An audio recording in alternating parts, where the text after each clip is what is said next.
you are being deceived. And the proof of that is this feeling of emptiness that doesn't go away, no matter what you do. This isn't depression. It's your consciousness screaming that you're living inside a lie, a program designed to keep you weak, anxious, and disconnected from your power. They told you that soul and spirit are the same thing, and that was the biggest fraud of all. That's why you follow your intuition and end up getting hurt. That's why you keep making the same mistakes in relationships. You're using a broken compass that guides you through fear, and you don't even realize it. But what if I told you that there's a physical test, a lie detector in your own body, that shows you in a second whether the voice you're hearing is coming from your trauma or your wisdom? Today, I'm not going to give you a theory. I'm going to give you the key.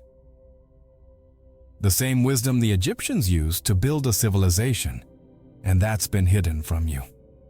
Stay with me, because in the next few minutes, you're going to learn how to tell these two forces apart, and by the end of this video, I'm going to teach you the exact technique to connect them and raise your vibration in a way that you'll never feel lost again.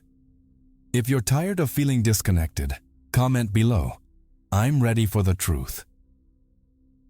That truth you feel, that internal duality, is not a modern discovery.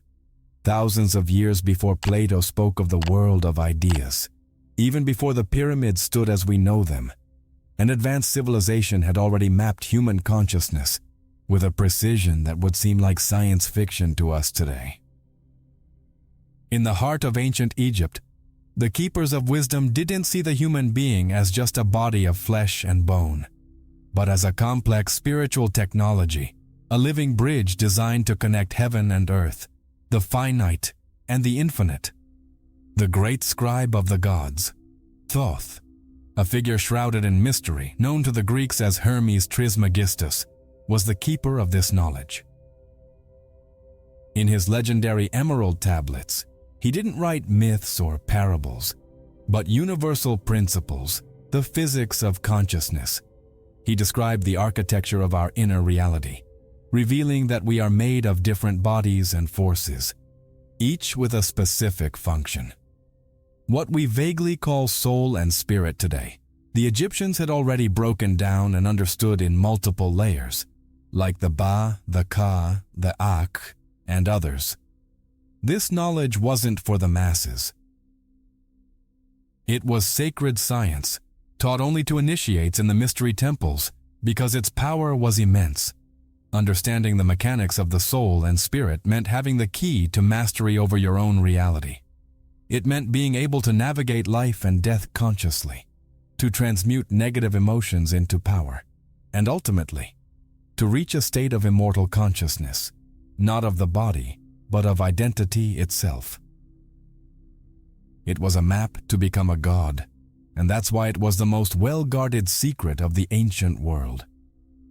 Over the centuries, as civilizations fell, this deep knowledge was deliberately fragmented, to protect it from being used for selfish purposes.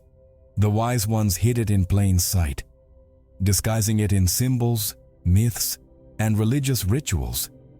The exact science of the soul was turned into stories about gods and journeys to the underworld. The technology of spiritual ascension was veiled in allegories that only those with eyes to see and ears to hear could decipher.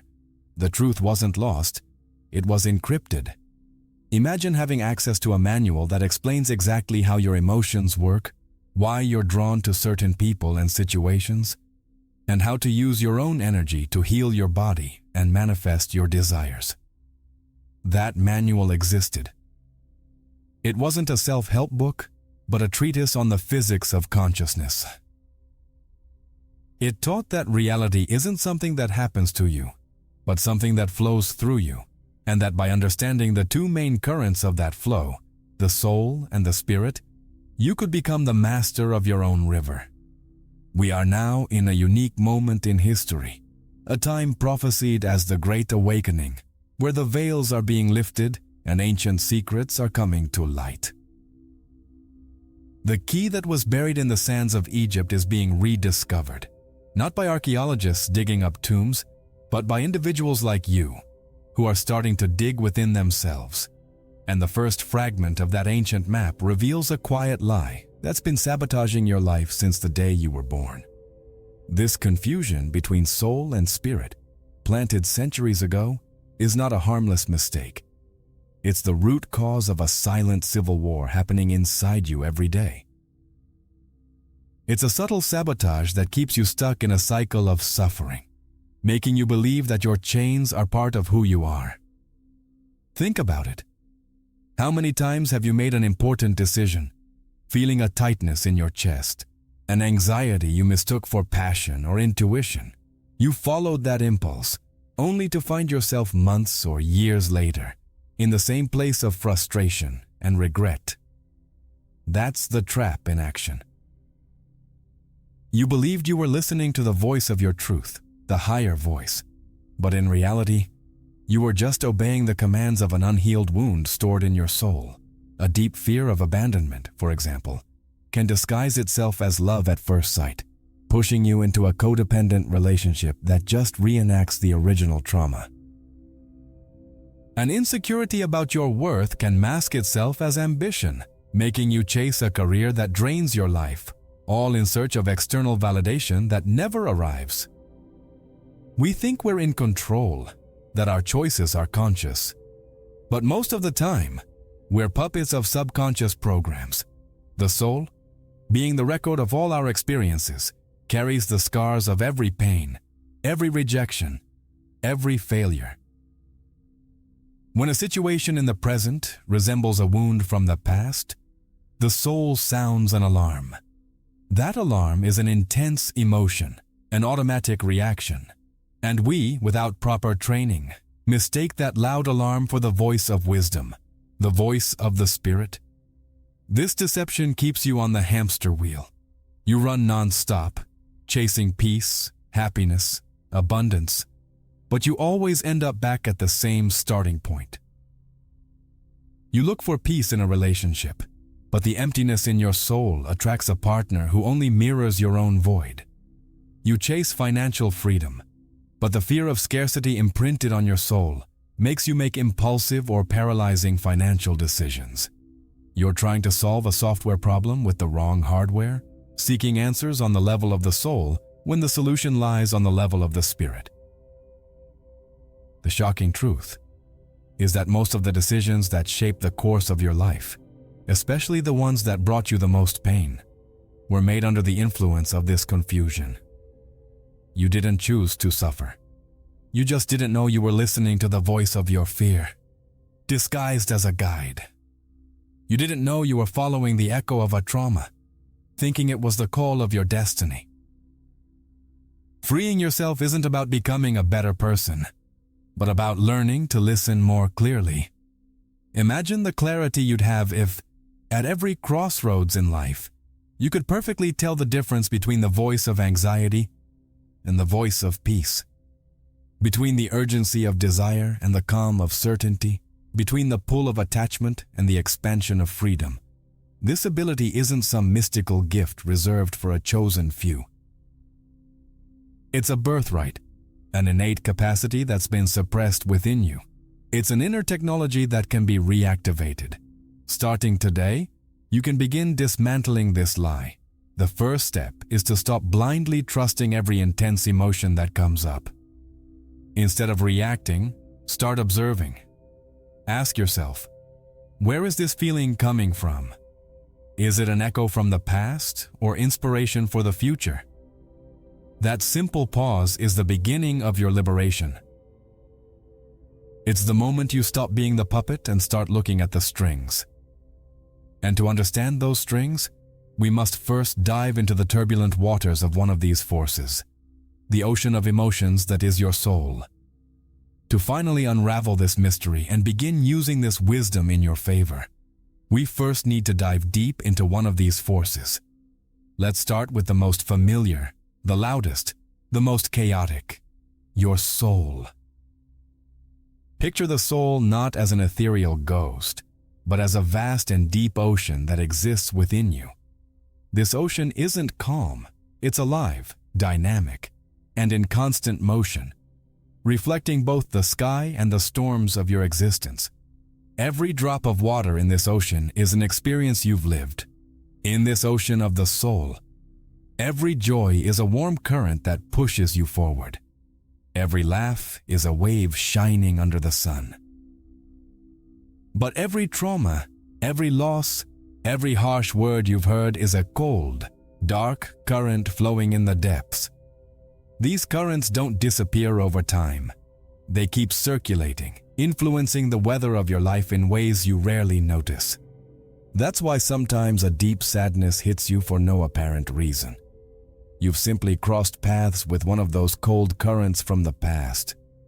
The soul is the sum total of your journey through time. It's your personality, your likes, your dislikes, your talents, and your wounds. It's your individual self, the story you tell about who you are. It is deeply personal and unique. The soul is the part of you that feels longing, that falls in love, that fears death, that dreams of the future.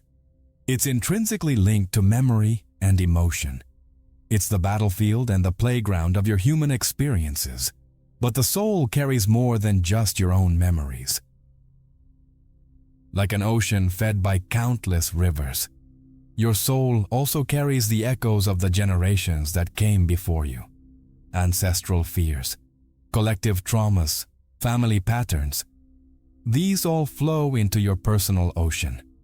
That's why you might have an unexplainable fear of scarcity, even if you've never gone hungry, or a tendency toward melancholy that doesn't seem to come from your own life. You're feeling the tides of a story much larger than your own. It's crucial to understand that the soul, by its very nature, is impermanent and ever-changing. Just like an ocean, it's always shifting. Today's waves aren't the same as tomorrow's. The soul is in a constant process of evolution, learning, and, ideally, purification. The purpose of your journey on earth, from the soul's point of view, is to navigate this ocean of experiences, learn from the storms, and gradually transform murky waters into crystal clear ones. The big mistake we make is identifying completely with this ocean. We believe we are the storm, that we are the dark current, that we are the wave of sadness. When a strong emotion rises, we say, "I'm angry," or "I'm sad," fusing our identity with the momentary fluctuation of our inner ocean. This identification is the source of immense suffering because it makes us believe that we are as unstable and vulnerable as our emotions. So here's the question that opens the door to the next revelation. If the soul is this vast, personal, ever-changing ocean, if it's the ongoing flow of experiences, emotions, and memories, then who or what is the silent awareness that can observe all of it? Who is the observer standing on the shore, aware of the tides but not pulled in by them? If you're not the storm, then who are you? The answer to that question takes us from the turbulence of the ocean to the stillness of the night sky. Now, step back from the edge of that turbulent ocean of the soul. Lift your perspective beyond the waves of emotion and the clouds of thought that blur your vision. Up there, in the silent vastness of your consciousness, shines a unique light, constant and unwavering. No matter how violent the storm below, that light never flickers, never fades. That light, that solitary and eternal guiding star, is your spirit. It is the part of you that was never born and will never die. Unlike the soul, which is defined by your story and your experiences, the spirit has no story. It simply is. It is the pure spark of the source, the drop from the ocean of universal consciousness that lives within you. The spirit doesn't feel fear, anger, or sadness because it exists outside of time, where those emotions have no power. It is the silent witness to the entire journey of your soul. the serene observer watching the human drama without ever getting caught in it, like the sky watching the clouds pass by. Think of the spirit, like the sun. The sun doesn't care whether it's cloudy or sunny on earth. It keeps shining with the same intensity, regardless of the weather. The clouds, which are the emotions and thoughts of the soul, might temporarily block your perception of the sunlight, but they can never put the sun out. The great secret, the truth that's been hidden, is that your inner sun, your spirit, has never stopped shining. You just forgot to look up. The language of the spirit isn't emotion, it's stillness. Its communication doesn't come as a whirlwind of thoughts, but as a sudden insight, a clarity that cuts through all the noise. It's the feeling of knowing without knowing how you know. It's the peace that transcends all understanding, that can arise in the middle of chaos, reminding you that on a deeper level, everything is okay. While the soul screams for attention, the spirit whispers the truth in the silence between your thoughts. The greatest drama of human existence is this, the soul. In its constant noise, in its endless search for safety and satisfaction in the external world, creates such a dense barrier that it keeps us from feeling the constant and loving presence of our own spirit. We live as if we're in a dark basement, suffering from the cold and loneliness, unaware that just above our heads, upstairs, there's a lit fireplace radiating warmth and light, waiting for us to simply open the door. The peace you're searching for isn't found by calming the ocean of the soul. Trying to control your emotions is a losing battle. True peace comes from shifting your focus away from the waves and fixing it on the star. It comes from learning to identify, not with the changing experience, but with the awareness observing the change. You are not the cloud, you are the sky. You are not the wave, you are the ocean in its entirety. And the spirit is the awareness of that ocean. The tragedy is that we were taught to polish our chains instead of looking for the key. We spend our lives trying to manage our anxiety, heal our traumas, find the perfect love, all on the level of the soul. These are noble tasks, but without the connection to spirit, it's like trying to fill a leaking bucket. True healing and wholeness don't happen by fixing the soul, but by infusing the soul with the light of the spirit. And to do that, you need a practical tool, an infallible test so you're never fooled by the illusion again. So how do you apply this to your life, right now? How do you tell? In the heat of a decision, in the middle of a crisis, the reactive voice of the soul from the wise voice of the spirit. The answer isn't in your mind. It's not an intellectual puzzle. The answer is in your body. Your body is the alchemical lab, where this distinction becomes physical, undeniable. There's a simple test, a body compass that never lies. And once you learn to use it, your life will never be the same.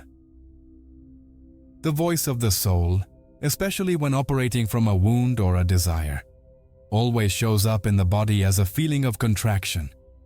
Think of the last time you felt anxiety, fear, or a desperate craving for something. What happened in your body? Your chest probably tightened. Your breathing got short. Your stomach knotted up. Your shoulders curved forward. It's an energy that pulls inward, that feels small, tight, needy. Contraction is the signal that the soul is in survival mode, afraid of losing something or not getting what it wants. Now contrast that with the voice of the spirit. The spirit's communication always shows up in the body as a feeling of expansion. Think of a moment of deep peace, sudden inspiration, or unconditional love. What did you feel? An opening in the chest, a desire to take a deep breath, a sense of lightness, as if your physical boundaries were dissolving. It's an energy that radiates outward, that feels calm, spacious, and whole. Expansion is the signal that you're aligned with truth, with the flow of the universe. This is the test. In any situation, pause for a moment and bring your attention to your body. Is the sensation you're feeling one of contraction or expansion? Does the decision you're about to make you feel tight and anxious, or open and at peace? Does the person you're interacting with leave you feeling small or uplifted? Your body is your internal lie detector, and it can't be fooled by the mind's logical arguments. The soul contracts to protect itself. The spirit expands to express itself. Let's use a practical example. You get a job offer with a higher salary, but something about it makes you feel uneasy, a tight feeling in your stomach. Your logical mind, influenced by the soul and its fear of scarcity, says, "You have to take it. It's more money. It's security." But your body is contracting. That's a sign. The voice of spirit may be whispering that this path, though it looks safe, will trap you and pull you away from your real purpose. Expansion might come from an opportunity that seems riskier, but fills you with excitement and a feeling of openness. This test frees you from the tyranny of the mind. The mind can rationalize anything. It can build brilliant arguments to keep you in a toxic relationship or in a job you hate. But the body doesn't lie. The feeling of contraction is an energetic no. The feeling of expansion is an energetic yes. Learning to honor these signals, even when they go against logic, is what it means to begin living guided by the Spirit. From today forward, become a scientist of your own experience. Observe the sensations in your body throughout the day. Notice how it reacts to different foods, people, conversations, and environments. Start mapping what expands you and what contracts you. This is the beginning of self-mastery. You're learning to read the direct feedback of your internal guidance system. And by mastering this reading, you'll be ready for the most important step of all. The conscious union of these two forces, the alchemy that transforms your life from lead to gold. The truth they hid from you, the secret kept at the heart of the mystery schools, is this. The goal was never to kill the ego, deny emotions, or escape the world. The goal was never to destroy the soul. The aim has always been integration. Sacred alchemy is about teaching the soul, with all its drama and beauty, to stop fighting the current and learn to navigate using the steady light of the Spirit as its guiding star. The connection isn't a battle, it's a dance. This union happens through one powerful practice, conscious presence. It's the ability to remain as the calm observer in the eye of the emotional storm.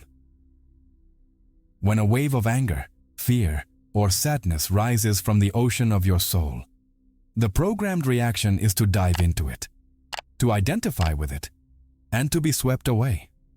The practice of connection is radically different. You stop, you take a deep breath, and instead of being the wave, you become the shore, watching the wave rise, peak, and recede, without judgment. In this act of silent observation, magic happens. You create a space between the stimulus, the emotion, and the response, your reaction. In that space lies all your power. In that space, you stop being an automatic reactor and become a conscious creator. You're not suppressing the emotion. On the contrary, you're honoring it with your full presence. You're allowing the energy of the emotion to move through you without clinging to it. You're, in practice, anchoring the turbulent energy of the soul into the unshakable stability of the spirit. This is true alchemy. It's the process of bringing the light of consciousness, spirit, into the dark and wounded parts of your human experience, soul. When you shine the light of presence on fear, it doesn't disappear.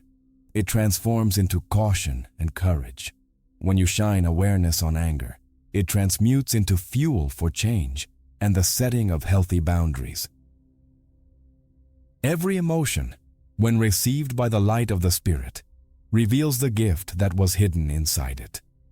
This isn't a one-time event. It's a continuous practice, moment by moment. It starts with the little things. When you feel the contraction of irritation in traffic, breathe and observe instead of reacting.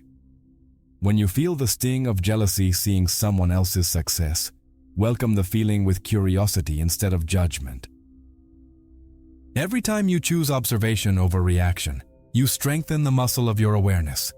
You are literally rewiring your brain, creating new neural pathways of peace instead of stress. This unification is what permanently raises your vibration. It's not a spike of happiness that depends on external circumstances, but a fundamental shift in your state of being. You begin to operate from a place of inner peace, no matter what's going on outside. Your energy becomes more coherent, more magnetic, and the universe, which is a mirror of your vibration, starts responding differently. Synchronicities increase. The right people show up. Doors open.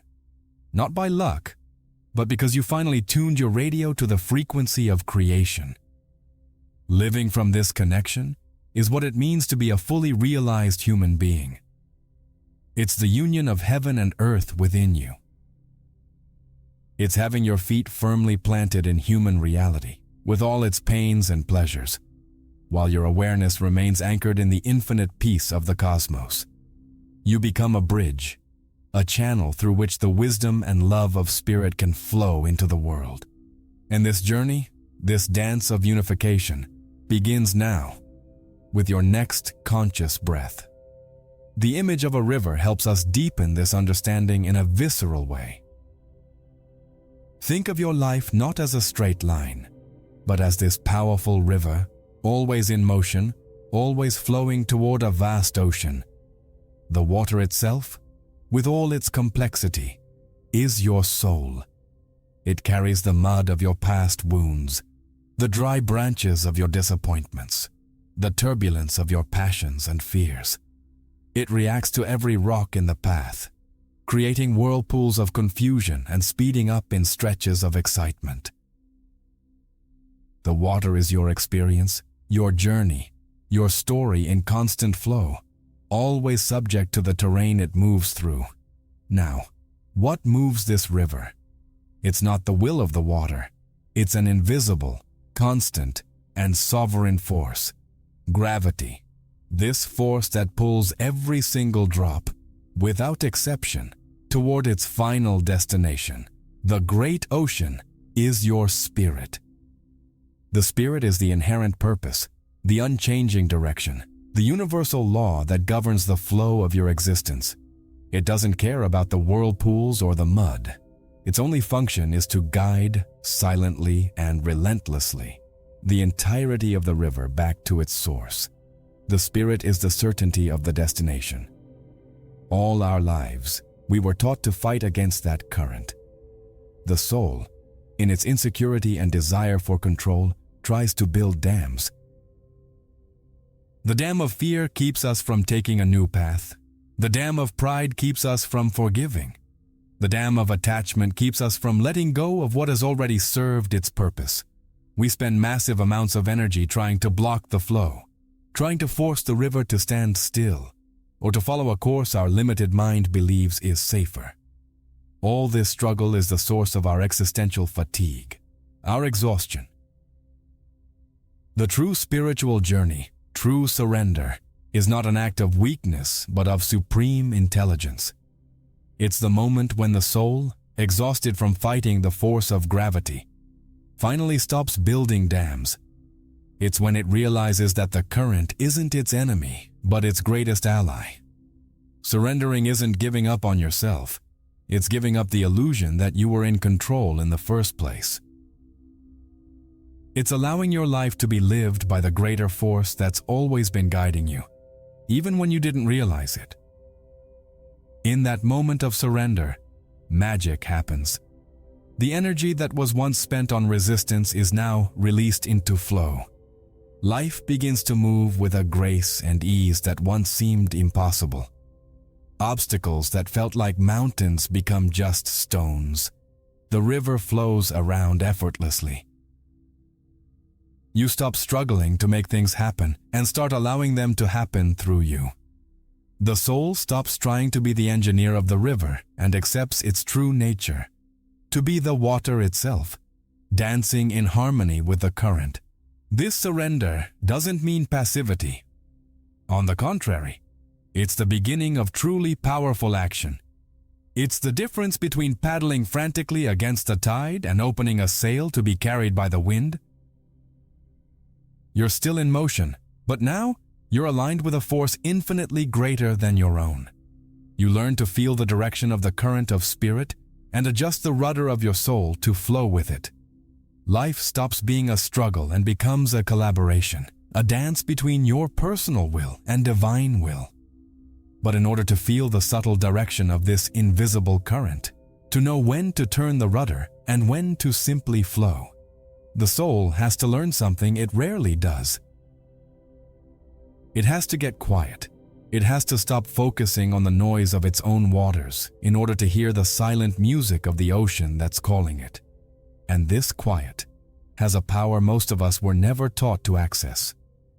If the current of the spirit is an invisible force, how can we perceive it? The answer is counterintuitive to our modern minds, which have been trained to look for answers in noise, in information, in action. Spirit doesn't communicate through words, arguments, or logic. Its language is silence, not a dead, empty silence, but a vibrant silence, full of presence, clarity, and unshakable certainty. To hear that transmission, the soul, whose inner radio is tuned to the station of chaos and mental chatter, first has to learn how to turn down the volume.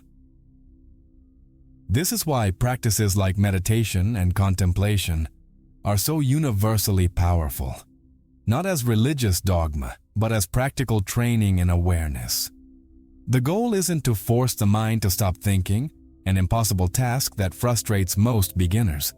The goal is more subtle and far more achievable, to deliberately create small islands of stillness in the noisy ocean of your mind. It's sitting on the riverbank and simply watching the flow of thoughts go by, without jumping in and getting swept away. You don't need to retreat to a monastery to find this silence. You can start right now with 1-minute pauses. Before grabbing your phone in the morning, spend 1 minute just feeling your breath. Before replying to that message that triggered you, stop and take 3 deep breaths, creating space between the trigger and your reaction. Before making a decision, no matter how small, close your eyes for 30 seconds and just feel your body.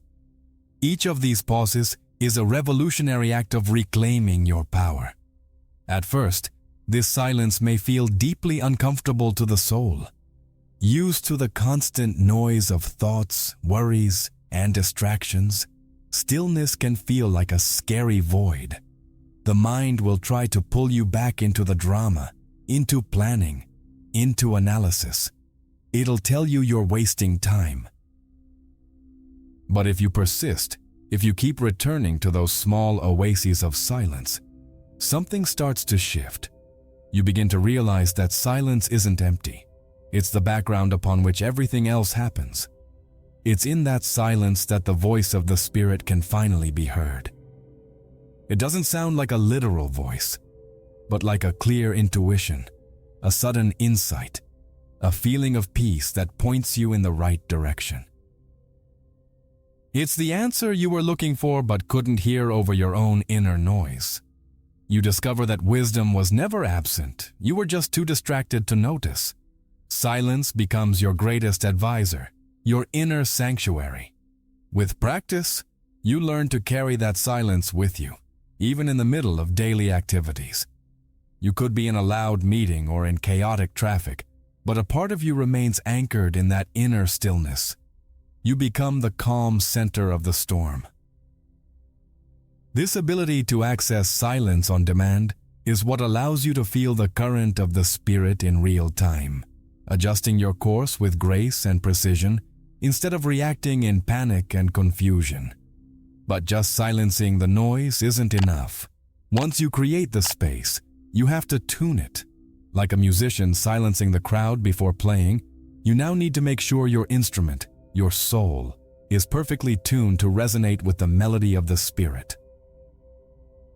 And there are two master tuning keys, two frequencies that have the power to instantly elevate the vibration of your soul. Your soul's frequency isn't a fixed state. It's fluid, malleable, and can be consciously tuned like a musical instrument. In the vast spectrum of emotional frequencies, from fear to joy, there are two that act as master keys, capable of raising your entire vibration and tuning the soul to the frequency of the spirit. These two keys, so simple in theory and so transformative in practice, are gratitude and compassion. They're not just pleasant feelings, they're vibrational technologies.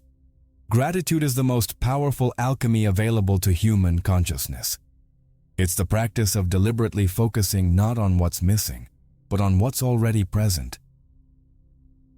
On a neurological level, when you genuinely feel gratitude, your brain releases dopamine and serotonin, the feel-good neurotransmitters, making it chemically impossible to feel fear, anger, or scarcity at the same time. Gratitude doesn't deny problems, but shifts your focus to the abundance that coexists with them, taking power away from the soul's victim narrative. Practicing gratitude isn't just saying thank you, it's a sensory exercise. It's feeling the warmth of the sun on your skin and being grateful for the energy that traveled millions of miles to warm you. It's savoring a simple meal and feeling grateful for the entire chain of events that brought it to your plate. It's looking at someone you love and feeling thankful for their existence instead of focusing on their flaws. Gratitude anchors the soul in the present moment and fills it with a frequency of sufficiency, which is the foundation of true prosperity. The second tuning key is compassion. If gratitude tunes the soul in relation to itself and its life, compassion tunes it in relation to everything else in creation. Compassion is the ability to feel with another, to dissolve the illusory walls of me versus them. It's seeing another person's struggle and, instead of judging or feeling superior, recognizing the same humanity, the same search for happiness, and the same vulnerability that exists within you. Compassion is the emotional recognition of unity. When you celebrate someone else's win without feeling a twinge of jealousy, your soul expands. When you feel a stranger's pain and genuinely wish them relief, your soul purifies itself from the poison of selfishness. Compassion breaks the spell of separation, which is the main source of the soul's suffering. It reminds the soul that it's not an isolated island, but a wave in the same ocean as all the others.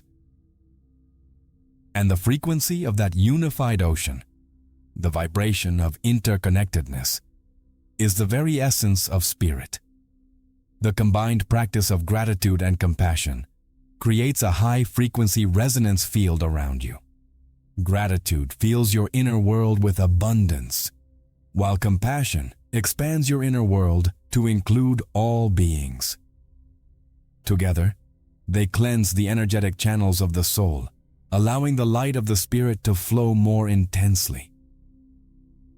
They are the direct antidote to the contracting vibrations of fear, anger, and judgment. They are the fastest way to tune your inner radio to the station of love. By cultivating these two qualities daily, you're not just becoming a better person. You're doing deep energetic work. You are actively rewriting your soul's programming, elevating your baseline frequency. And this frequency shift doesn't just happen in your mind or heart.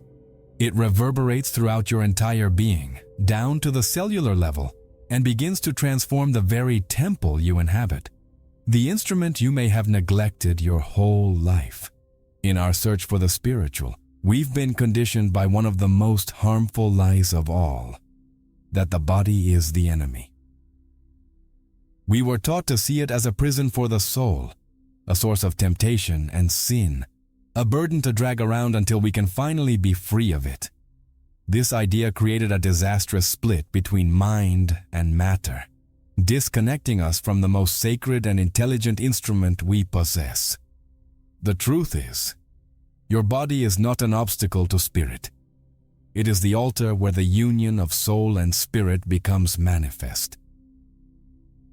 Each of the trillions of cells in your body is a unit of consciousness, vibrating with innate intelligence. Your body knows how to heal a wound, how to digest food, how to fight off invaders, all without your conscious intervention. It is a universe of wisdom. Ignoring it, hating it, or poisoning it with bad habits is like a violinist smashing their Stradivarius and then wondering why their music sounds so bad. Your body is the only vehicle you have to experience this life, and honoring it is a fundamental spiritual act. The connection between body and spirit is not a metaphor. It's an energetic reality. An upright, relaxed posture, for example, isn't just about looking good or spinal health.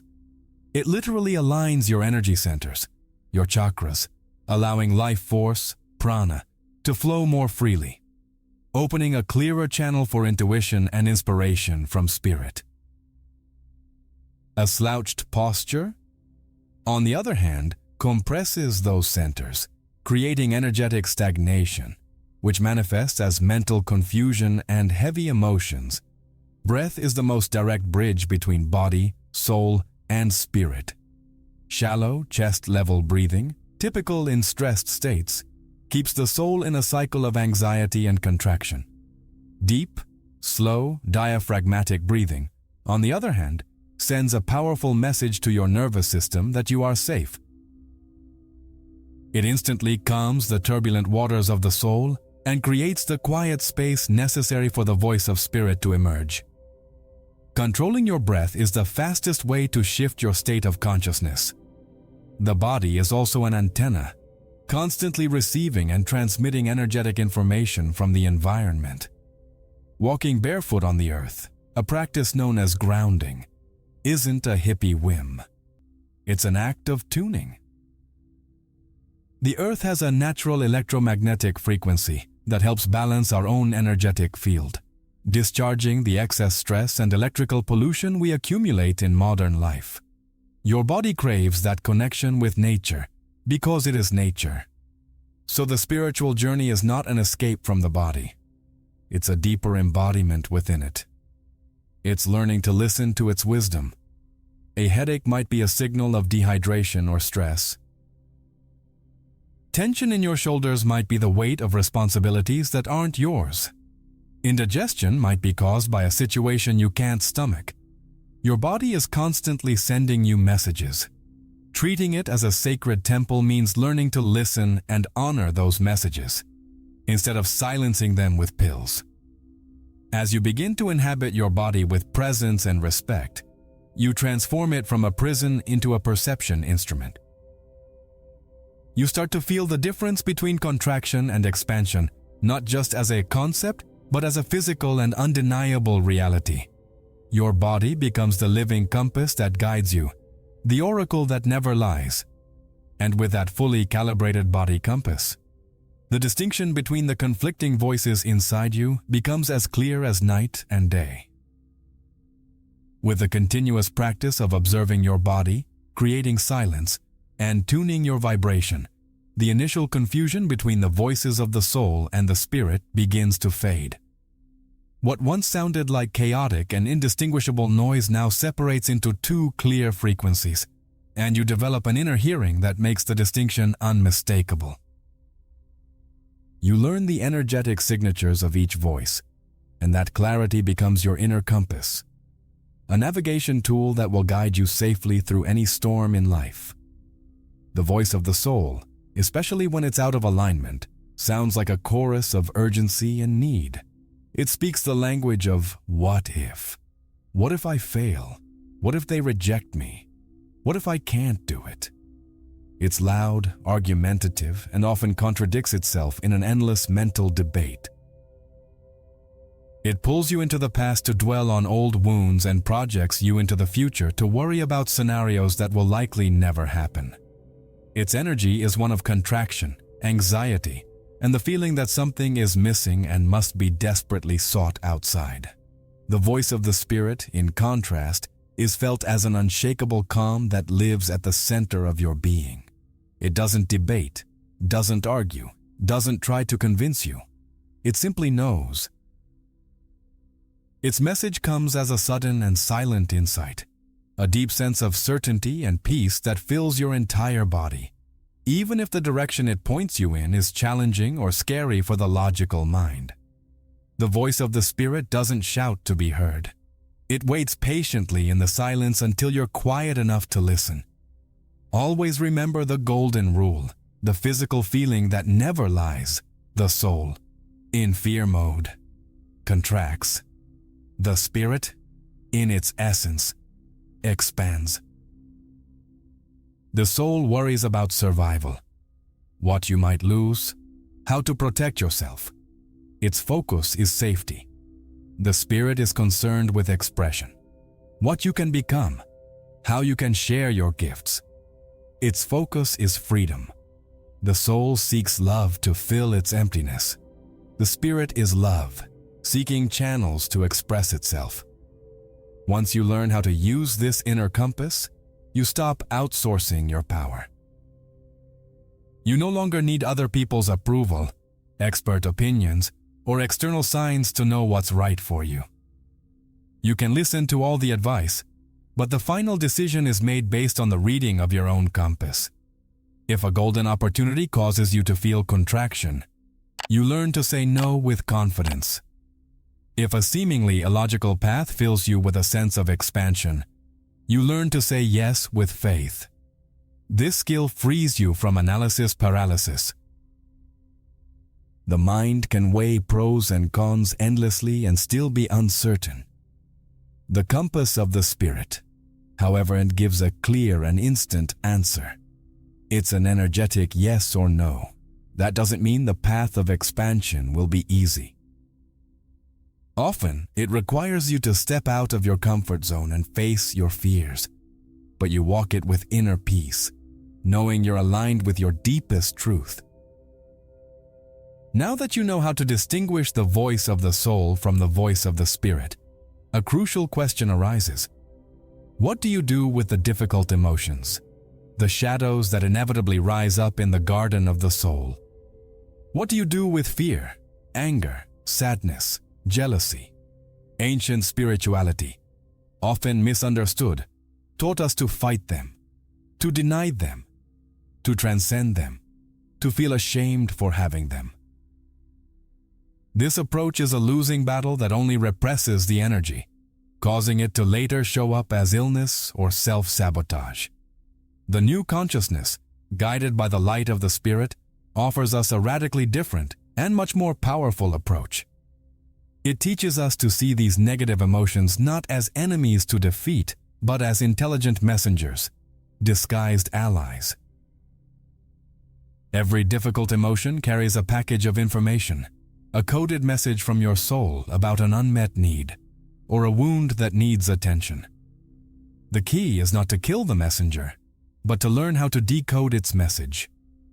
When the wave of fear rises, instead of running from it or being paralyzed by it, the soul aligned with the spirit pauses and asks with curiosity, "Fear, I see you.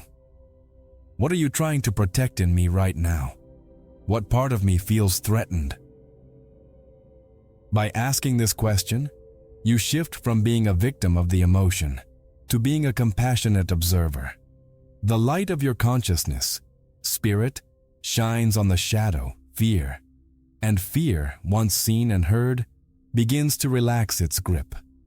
When the fire of anger erupts, instead of repressing it or unleashing it destructively onto others, you turn inward and ask, "Anger, what important boundary was crossed here?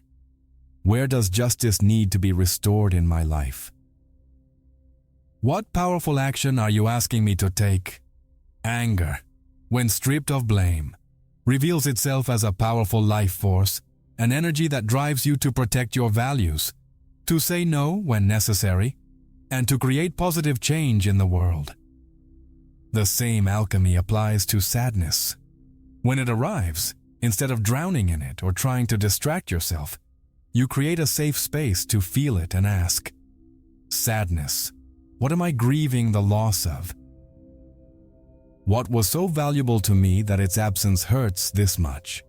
Sadness, when honored, connects you to what you value most. It deepens your capacity to love and opens you up to deeper compassion for yourself and for others who also suffer. It cleanses the soul, leaving the soil more fertile for new joy. This is the secret of transmutation. The light of the Spirit doesn't eliminate the soul's shadows. It illuminates them, revealing the wisdom and power contained within. Fear, when lit up, becomes a portal to faith and courage. Anger transmutes into passion and strength for just action. Sadness deepens into empathy and love. You stop fighting parts of yourself and start integrating them all. You realize there are no bad emotions, only misunderstood ones. By practicing this emotional alchemy, you become the master of your inner world. You're no longer afraid of your own shadows, because you know that each one contains a treasure. You learn to dance with all your emotions, using their energy to propel you forward in your growth journey. And as you continue purifying and integrating the energies of your soul under the light of the Spirit, something miraculous begins to happen.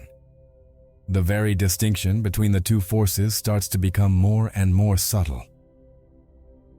There comes a point in the journey of self-discovery when the distinction between soul and spirit, which was so crucial in pulling you out of the initial confusion, begins to dissolve in a beautiful and natural way. It's not that the distinction disappears, but the separation between them fades. The soul, now purified of its densest fears through emotional alchemy and tuned by the frequencies of gratitude and compassion, no longer feels like a separate entity fighting the current. It becomes the dance of the river itself. Imagine the soul as the flame of a candle, once flickering and unstable, vulnerable to any passing breeze. The spirit is the flame of a great bonfire, steady and powerful. In the beginning of the journey, the work is to protect the small candle flame and bring it closer to the bonfire. But as the soul aligns and purifies, it gets closer and closer, until one day, the small flame of the individual human experience merges with the great fire of universal divine consciousness. The two flames become one single fire. This is the alchemical marriage, the sacred union that mystics from all traditions have tried to describe. It's not the annihilation of the soul or the destruction of your unique personality. On the contrary, it's its glorification. Your individuality isn't erased. It becomes a perfectly transparent channel for the light of the Spirit. Your personality, with all its unique gifts and talents, becomes the brush the Spirit uses to paint its masterpiece in the world. You don't lose yourself. You become more fully you than you've ever been. In this state of union, the wave, at the height of its form, finally remembers that it is, and always has been, the ocean. That remembrance doesn't erase the shape of the wave, but fills it with the power and peace of the whole ocean. You continue to live your human life, with its responsibilities and relationships, but now you live it from a completely different perspective. You are in the world, but no longer of the world. You play the game of life, but you know you are more than just a piece on the board. The inner struggle ends. The mental debate between what the soul wants and what the spirit knows becomes quiet, because the soul has learned to trust the wisdom of the spirit. The soul's desires align with the purpose of the spirit. The search for external happiness dissolves into the joy that simply radiates from within. You stop trying to get love and become a source of love. You stop seeking safety and become a safe harbor for others. Your life stops being about getting and becomes about being and giving. This final integration isn't the end of the journey. In fact, it's the true beginning. It's the start of a life lived in a state of grace, power, and flow. It's the point where you stop using the map because you've become the territory itself. You no longer need techniques to connect with spirit, because you live as the connection. Separation was the illusion. Unity is the reality that was always waiting to be rediscovered. And when a human being reaches this state of unified fire, their presence in the world becomes a transforming force. They don't need to preach or teach. Their very existence becomes a transmission, a silent beacon that lights the way for others, reminding every soul they encounter of their own divine nature, of their own potential for luminous awakening. Living from this sacred union is the ultimate blooming of human consciousness. It's what it means to walk the earth as a master of yourself, a fully realized being. It's not about levitating or isolating yourself on a mountaintop, but about being fully engaged in life, with your heart wide open to the human experience, feeling both joy and pain deeply, but no longer being taken down by them. It's the ability to dance in the rain, not just wait for the storm to pass, because you remain anchored in the unshakable peace of the spirit, the sky that watches over all. The desperate quest that drives most of humanity simply dissolves. The need for external validation, to be loved, to prove your worth, disappears, not because you've become arrogant, but because the soul has finally found its true home, its true mirror, in the unconditional acceptance of the spirit. You stop looking outside for what you've discovered in abundance within. The feeling of emptiness is filled from the inside out, with a fullness that depends on nothing and no one. Your vibrational frequency rises and stabilizes at a new level. That elevation doesn't happen through effort or positive thinking, but as a natural and inevitable result of integration. Your energy becomes more coherent, more harmonious, and that has a tangible effect on your health, your relationships, and your material reality. You become a field of high-frequency resonance, and by the law of attraction, your life starts to reflect that new harmony, drawing in experiences and people that vibrate in the same frequency. Every moment of life becomes an opportunity to practice and express that union. Every breath becomes a meditation. Every conversation becomes a chance to listen with presence. Every challenge becomes an invitation to deepen your trust in the current of spirit. Work is no longer a burden, but a platform for service. Relationships are no longer a source of lack, but an opportunity to share love. Life stops being a series of problems to solve and becomes a work of art to create. And the light that radiates from a being who has awakened to their wholeness doesn't just illuminate their own life, it becomes a beacon. Without saying a word, their calm, centered presence gives others around them permission to relax too. Their authenticity inspires others to take off their own masks. Their peace in the middle of chaos serves as a silent and powerful reminder that another way of being is possible. You don't need to save the world, you simply live your truth, and that truth reverberates. If you've made it this far, it means you're no longer the same person who started this video. Your consciousness has already begun awakening to the truth. So I know you're one of the ones waking up. Leave this phrase in the comments. My energy has been elevated. And if this content touched you in any way and you feel called to help this channel grow and spread more messages like this, there's a way to contribute more directly. In the first pinned comment, you'll find a link to support our work. Any help you can offer is incredibly important to me and to the continuation of this project. But know this, just the fact that you watched all the way to the end is already a huge help. If you can, share this video with someone you know who needs to hear this. Your help in spreading this light is essential. And before you go, your journey doesn't have to end here. I've picked a special video for you to take the next step, something that will go even deeper into what we've talked about. Don't leave just yet. Click the video that's showing on the screen now, and I'll meet you there.